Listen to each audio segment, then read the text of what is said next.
భగవద్గీతే భవద్వేషిణి.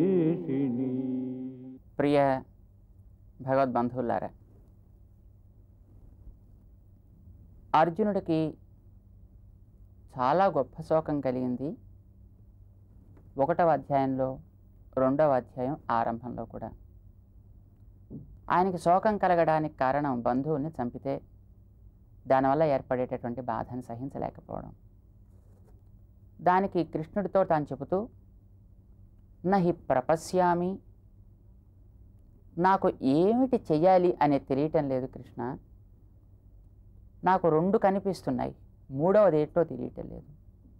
ఒకటి, యుద్ధం జరిగితే ఇహలోకంలో మంచి రాజ్య ఆధిపత్యం నాకు వస్తుంది, భోగాలు వస్తాయి, కానీ అది నాకు మంచిగా అనిపించటం లేదు. అందరినీ చంపి లభించేటటువంటిది ఏమిటి పెద్ద ఆనందం కనుక.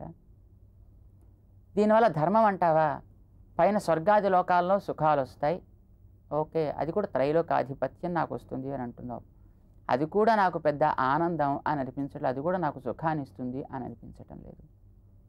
కనుక నాకు సుఖాన్ని ఇవ్వటం లేదు ఇహలోకాధిపత్యం కానీ పైలోకాధిపత్యం కానీ యుద్ధం చేస్తే వచ్చేది, వీళ్ళందరినీ చంపితే నాకు వచ్చేది, ఆ రక్తంతో తెలిసినటువంటి ఆ భోగాలు నాకు ఆనందాన్ని ఇవ్వటం లేదు. ఇంకా 3వ మార్గం నాకేం కనిపించటం లేదు, నా శోకం ఎలా పోతుందో. అంటే అర్జునుడి అభిప్రాయం యుద్ధం మానేసాగా ఏ అడవులకో పోతే అదే తనకి సుఖం అని. కనుక ఆ 3వది ఏమిటో నువ్వు మాత్రం ఏం చెబుతావు అని అడిగాడు ఆయన గతంలో. ఆ 3వది ఏమిటో తెలియటం లేదన్నావే, అదేమిటో నేను చెబుతాను విను అంటూ దాని గురించి శ్రీకృష్ణ పరమాత్మ అర్జునుడికి చెప్పడం అది ఆత్మని గురించినటువంటి వాస్తవిక జ్ఞానం. అది కనుక తెలిస్తే నీకు ఇక్కడ సుఖం అక్కడ సుఖం సంగతి అలా అట్టే పెట్టు, ముందర నీవెవరవో నీకు తెలుస్తుంది, నీకు ఏర్పడ్డ ఇప్పుడు ఈ శోకం తొలగుతుంది కనుక ఆ 3వదైనటువంటి ఆ జ్ఞానాన్ని గురించి నీకు తెలియచేస్తా అంటూ ప్రారంభించాడు. దానికి ముందర శరీరాలు ఆ లోపల ఉండేవి ఏమిటో కొంచెం స్పష్టం చేయాలి అని అనిపించింది శ్రీకృష్ణుడికి. ఆ విషయం చెప్పడం కోసమని 2 పదాలు వాడాడు. గతాసూన్ అగతాసూంశ్చ అని చెప్తాడు ఆయన. గతాసువులు శరీరాలు, అగతాసువులు ఆత్మలు. గతాసువులంటే ప్రాణాలు ఎప్పుడూ ఉండనివి, అవి శరీరాలు. అదేమిటండి శరీరాలే కదా ప్రాణాలున్నవి అని మనకు అనిపిస్తుంది, మనం కనిపించేదానికి ఈ మాటదకి కొంచెం విరుద్ధంగా ఉన్నట్టు అనిపిస్తుంది, కానీ కొంచెం వాస్తవాన్ని ఆలోచిస్తే మనకు కూడా అది స్పష్టమవుతుంది. శరీరాలకి ప్రాణాలు ఉంటాయా? ప్రాణాలు శరీరాలకే కనుక ఉండేట్టయితే ఏమండి ప్రాణం పోయిందండి అంటాం మనం. ప్రాణం ఎక్కడికి పోయింది? ప్రాణం పోయిందా అంటే ఇదివరకు అందులో ఉందా అంటే అది ఇదివరకు దీనికోసమనే ఉందా? ప్రాణం అంటే ఒక వాయు విశేషం, మనం పీల్చి వదిలిపెట్టేది అనే కదా మనం ప్రాణం అని అనుకుంటాం. ఈ కనిపించేటిని వీటన్నిటిని కూడా ప్రాణులు అనే కదా మనం వ్యవహరిస్తుంటాం. ప్రాణులు పుట్టాయి, ప్రాణులు చనిపోయినాయి, ప్రాణులు గిట్టాయి, ఇదే కదా మనం మాట్లాడుతుంటాం. మన అభిప్రాయం ప్రకారం ఈ కనిపించేవే ప్రాణులు అని ఉద్దేశ్యం. వీటిని ఇట్లాగా వీటి ప్రాణన శక్తి అంటే వీటిని ఇలా బ్రతికించేది ఈ వాయువు అని మన అభిప్రాయం. కానీ వాయువు అనేది పంచభూతాల్లో ఒక భూతం మాత్రమే. మనం ఈ చూసేటటువంటి దీని అంతటిని కూడా ప్రపంచము అని అంటాం. ప్రపంచం అంటే బాగా విస్తరించి ఉన్నది అని అర్థం, స్ఫుటంగా మనకు కనిపించేది అని అర్థం అన్నమాట. ఈ స్ఫుటంగా కనిపించేది మొత్తం 5 కూడుకుని ఉంది. ఇది ఒక 5 ఒక కాంబినేషన్. ఏమేమిటి 5 అంటే, ఒకటి మట్టి, నీరు, తేజస్, గాలి, ఆకాశం, ఇవి 5. ఈ 5 వల్ల ఈ రూపాలను ఏర్పడుతున్నాయి. పాళ్లలో తేడా ఉండొచ్చు. మనం నీరు అని దేనైతే చూస్తున్నామో నీటి పాళ్ళు బాగా ఎక్కువ, మిగతావి చాలా తక్కువ. ఎక్కడైతే మనం గాలి అనేది చూస్తున్నామో గాలి శాతం ఎక్కువ, మిగతావి తక్కువ. ఎక్కడ మనం మట్టి అని చూస్తున్నామో అందులో మట్టి శాతం ఎక్కువ, మిగతా వాటి శాతం తక్కువ. ఎక్కడ నిప్పు తేజస్ అని చూస్తున్నామో తేజస్సు శాతం ఎక్కువ, కానీ అందులో కూడా నీరు కలిసి ఉంది, అందులోనూ మట్టి కలిసి ఉంది, అందులోనూ గాలి కలిసి ఉంది, అందులోనూ ఆకాశం కలిసి ఉంది. ఇవన్నీ కూడా మొత్తం ఎప్పుడూ కూడా కలగలుపుగా ఉండేటటువంటి ఒక పదార్థ విశేషం ఇది. ఈ 5 కలయిక పంచీకరణం అని అంటారు. మనకి శాస్త్రంలో ఇక్కడ మనం ఉండేటువంటి లోకం దగ్గర నుంచి ప్రారంభిస్తే ఆ పైన ఉండేటువంటి ఎక్కడో విరజ అని అంటారు. అక్కడ దాకా ఉండే మొత్తం ఈ నక్షత్ర రాసులు ఇవన్నీ కూడా పంచీకృతములే అని మనకి చెప్తారు. ఛాందోగ్యం అనే ఒక ఉపనిషత్తు ఉంది. అందులో పంచీకరణం అని చెప్పలేదు, త్రివృత్కరణము అని చెప్పింది. ఏం పెద్ద పదం మనకు కొంచెం కష్టంగా ఉన్నట్టు అనిపించిన మూడింటి కలయిక అని చెప్పింది అన్నమాట. ఏమిటి మూడు అని అంటే, శ్వేతకేతు అనే పిల్లవాడికి వాళ్ళ నాన్నగారు చెప్తారన్నమాట, మట్టి, నీరు, నిప్పు, ఈ మూడే కదా మనకి కంటితో కనిపించేవి. అంటే ఆ మూడిటి గురించి అక్కడ ప్రస్తావన. గాలి, ఆకాశం అని కంటికి కనిపించవు. గాలి ఒంటికి తగిలితే వీస్తోందంటాం, చెట్టు కదులుతుంటే గాలి వీస్తోందంటాం. అంటే వీచేటటువంటి గాలిని మనకి తెలుసుకోవడానికి ఏదో ఒక సాధనం ద్వారా దాన్ని గుర్తిస్తున్నాం. ఆకాశం మన కంటికి కనిపించదు, కానీ ఎక్కడెక్కడ అవకాశం ఉందో దానివల్ల మనం ఆకాశం అని అనుకుంటున్నాం. ఇదిగో ఇక్కడ పక్షి ఎగురుతోంది, అదిగో అక్కడ ఆకాశంలో విమానం ఎగురుతోంది, అదిగో అక్కడ ఆకాశంలో నక్షత్రం ఉంది, ఇదిగో ఇక్కడ ఆకాశంలో చంద్రుడు, అక్కడ ఆకాశ సూర్యుడు. అంటే ఆకాశాన్ని మనం గుర్తిస్తున్నాం, కానీ ఆకాశంగా గుర్తించటం లేదు.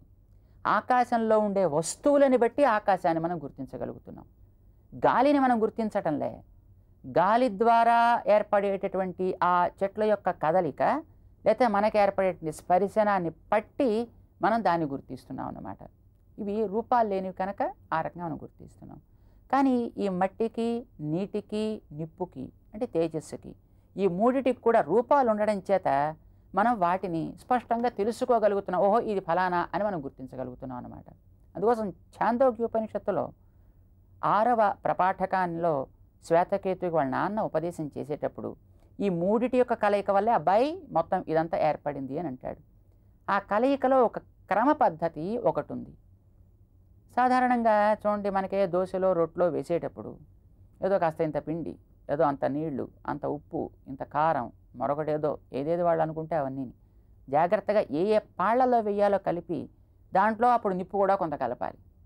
అయితే నిప్పు కలపాలి, నిప్పులు పట్టుకొని చందులో వేస్తే మళ్ళీ వీడి తినలేడు. అందుకోసం నిప్పుని కలపడానికి మధ్యలో ఒక పెనమో గినమో పెడతాడు. దీని జాగ్రత్త దాని మీద పోస్తాడు. అది మళ్ళీ అలా ఉండదు, అంటే దాని మీద నూనె నెయ్యో పోయాలి. అప్పుడు దాని ఇటు తిరగవేస్తాడు. ఎంతెంత నిప్పుని దాంట్లోకి ఎట్లా పంపాలో అది ఒక పద్ధతి. అప్పుడు అది ఒక రూపు కల్పన, అది ఒక రొట్టె కింద తయారవుతుంది, అది ఏదో ఒక దోశ కింద తయారవుతుంది. అది వీడికి తినడానికి యోగ్యం అవుతుంది, వీడికి రుచియంగానూ ఉండడం. ఇది మనం చూస్తున్న మనకందరికీ తెలిసిన విషయం. అయితే అందులో ఎంత పిండి ఎంత నీరు కలపాలి దానికి ఏదో ఒక ప్రపోర్షన్ ఉంటుంది. ఏదో బకెట్ నీళ్లు పట్టుకొచ్చి అందులో గుప్పెడి పిండి పోస్తే అందులోంచి మళ్ళీ ఏం తయారు కాదు. లేదా బస్తాడి పిండిలో 2 చుక్కలు నీళ్ళు అలాగా ప్రోక్షణ చేసినట్టుగాను మనకి దేవుడికి ఆరగింపు దగ్గర చేసినట్టుగా జల్లితే అందులోంచి మళ్ళీ ఏం తయారు కాదు. ఏదో ఇంత పిండి పట్టుకొచ్చి ఓ బస్తాడు ఉప్పు దాంట్లో పోస్తే అది మళ్ళీ తినడానికి బొత్తిగా యోగ్యం కాకుండా అయిపోతుంది. లేదా అందులోనూ ఏదో ఇంత కారం పట్టుకొచ్చి పోస్తే అది మనకి అసహ్యంగా తయారవుతుంది. కనుక ఏదేది ఎంతెంత పాళ్లల్లో దాంట్లో కలపాలి. ఇది కూడా ఒక పెద్ద శాస్త్రమే కదా, అది కూడా ఒక పెద్ద విజ్ఞానం, అది కూడా పెద్ద సైన్స్. ఆ క్రమం జాగ్రత్తగా తెలుసుకుని కలిపి అప్పుడు దాన్ని జాగ్రత్తగా దాన్ని నిప్పులతోటి సంపర్కం చేయిస్తే దానివల్ల తినడానికి అవకాశం ఇచ్చేటటువంటి ఒక పదార్థం ఎలా తయారవుతుందో అలానే ఈవేళ మనం చూసేటువంటి ఈ సమస్త గోళాలు కూడా, ఈ నక్షత్ర రాసులు, మనం ఉండే భూమి, ఈ భూమి మీద ఉండేటటువంటి ప్రాణులు, ఈ కనిపించేటటువంటి శరీరాలు, చెట్లు, చేమలు, జంతువులు, పక్షులు, మనుషులు, ఇవన్నీ కూడా అంటే ఈ పైన కనిపించే ఆకారాలన్నీ అని అర్థం అన్నమాట. ఇవన్నీ కూడా ఈ మట్టి, నిప్పు, నీరు అనే మూడిటి యొక్క పాళ్లని బట్టి ఏర్పడ్డాయి. ఇవన్నీ కూడా త్రివృత్ ఏకైకామకరోత్ అంటుంది అక్కడ ఉపనిషత్. మూడింటిని కలిపి తయారు చేశాడని. మనకు కొంచెం జాగ్రత్తగా ఇతిహాసాల్లోకి పురాణాల్లోకి వచ్చినట్టయితే ఈ మూడిటితో కూడా మరొక 2 కూడా కలిపారు. అవి వాయువు, ఆకాశం. మూడిటితో కలిపితే త్రివృత్కరణము అన్నాం. 5 కలిపితే పంచీకరణము అన్నాం.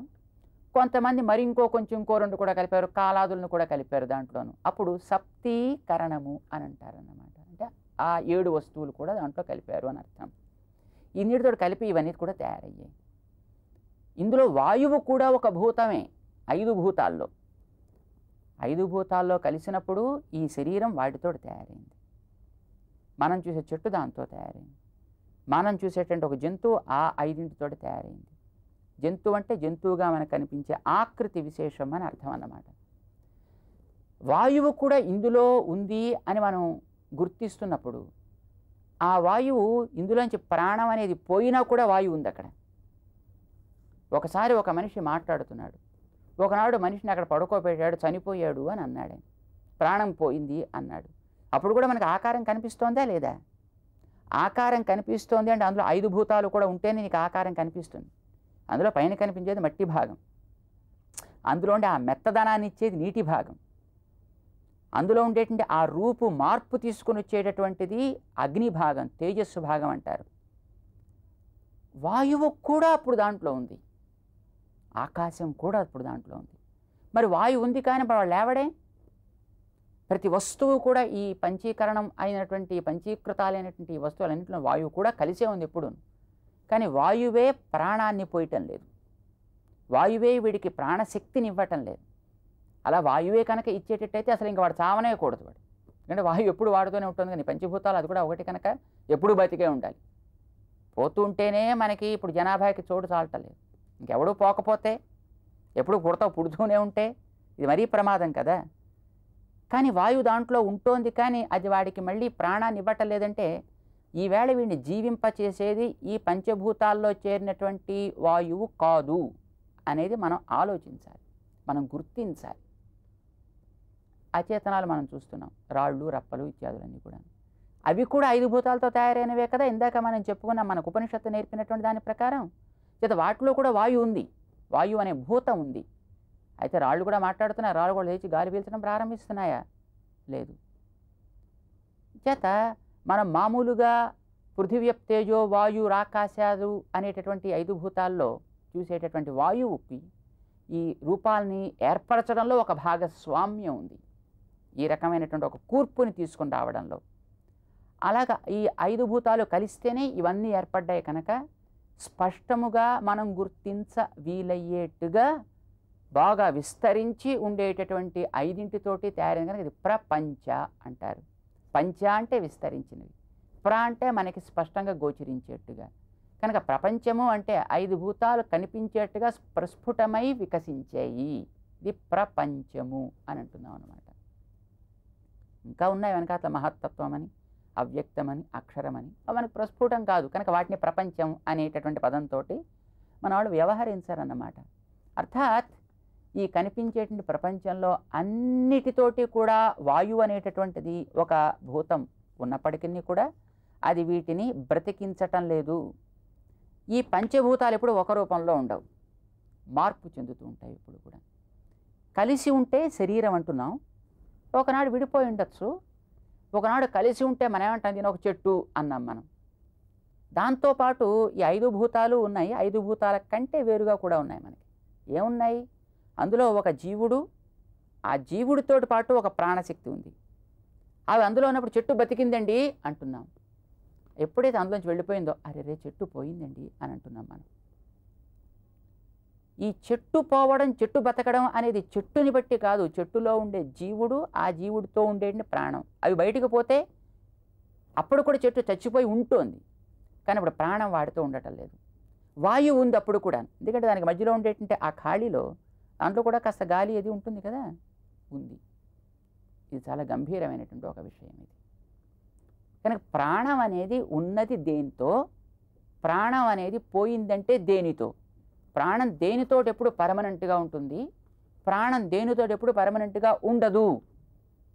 ఈ విషయాన్ని స్పష్టం చేయాలని శ్రీకృష్ణ పరమాత్మ వాడాడు పదాలని, గతాసూన్ అగతాసూన్శ్చ అని. ఈ పదాల తత్వం మనకి కనుక స్పష్టంగా తెలిస్తే మనకి భగవద్గీత స్పష్టమైనట్టు లెక్క.